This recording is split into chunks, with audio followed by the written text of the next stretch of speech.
Nós vamos falar um pouco sobre a gastronomia, e falando um pouco de gastronomia, a gente não pode deixar de falar dos alimentos processados.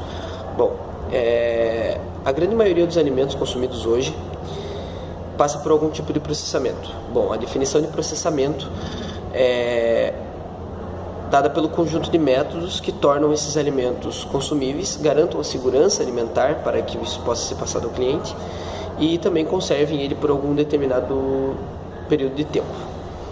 Muitas vezes o processamento de determinado tipo de alimento é imprescindível para a segurança alimentar e para que não ocorra intoxicação ou contaminação ou qualquer coisa do gênero ao momento dele ser consumido. Por exemplo, o palmito, que deve ser conservado numa salmoura acidificada com pH abaixo de 4,5 e passar por um tratamento térmico, que seria a esterilização a temperatura de 121 graus, para eliminar os esporos de uma bactéria chamada Clostridium botulinum, que libera uma neurotoxina que, se não for tratada rapidamente e de forma adequada, pode ser letal. Com o advento da industrialização, o processamento de alimentos cresceu rapidamente e houve uma grande transformação, graças às ciências alimentícias e à inovação tecnológica dentro dessa área. Diante disso, surgiu uma necessidade de um exame muito rigoroso nos impactos que todos esses processos têm sobre os hábitos e padrões de alimentação e sobre a nutrição, saúde e bem-estar da população.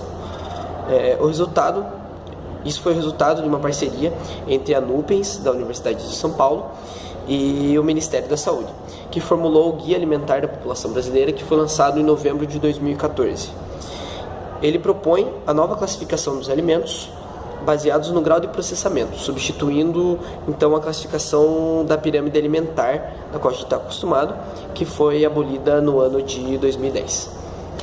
Falando um pouco de alimentos ultraprocessados, bom, são produtos que já estão prontos para consumo, tendo apenas a necessidade de aquecimento ou não.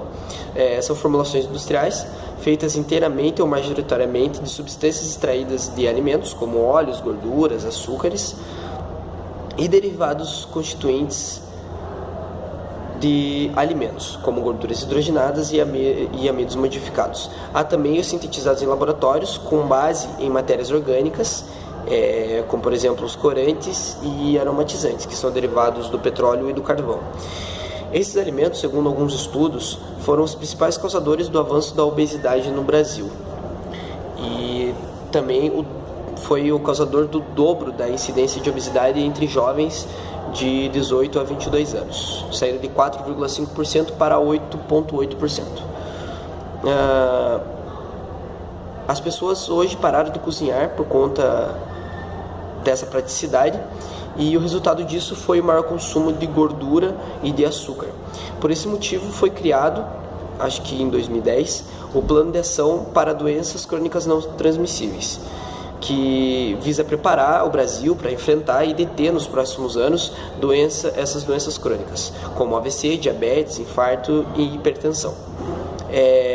Segundo alguns estudos, no Brasil essas doenças correspondem a 70% das mortes, e a má alimentação é um dos principais atribuintes desse dado para que isso ocorra.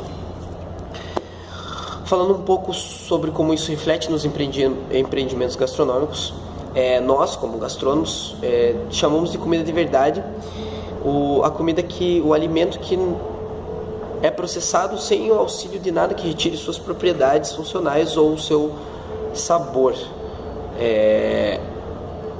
Também, de certa forma, é imprescindível para a segurança alimentar